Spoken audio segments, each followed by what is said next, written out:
കേന്ദ്ര സർക്കാരിന്റെ നിശ്ചയദാർഢ്യത്തിന്റെ ഫലമാണ് വിഴിഞ്ഞം തുറമുഖമെന്ന് ബി.ജെ.പി. സംസ്ഥാന ജനറൽ സെക്രട്ടറി എം.ടി. രമേശ്. പ്രധാനമന്ത്രിയുടെ സന്ദർശനം കേരളത്തിന്റെ പുതിയ വികസന പദ്ധതിക്ക് വഴിവെക്കാൻ കേരള സർക്കാർ ശ്രമിക്കണം.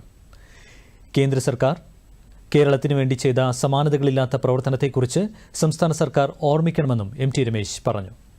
2-ാം തീയതി ബഹുമാനപ്പെട്ട പ്രധാനമന്ത്രി വിഴിഞ്ഞത്ത് വരുമ്പോൾ മുഖ്യമന്ത്രി ആ ദിവസമെങ്കിലും കഴിഞ്ഞ 10 വർഷക്കാലം കേരളത്തിലെ നരേന്ദ്രമോദി ഗവൺമെന്റ് ചെയ്തിട്ടുള്ള സമാനതകളില്ലാത്ത പരിഗണനയെക്കുറിച്ച് ഒരു 2 വാക്ക് പറയാൻ മുഖ്യമന്ത്രി തയ്യാറാകണം എന്ന് ഞങ്ങൾ അഭ്യർത്ഥിക്കുകയാണ്.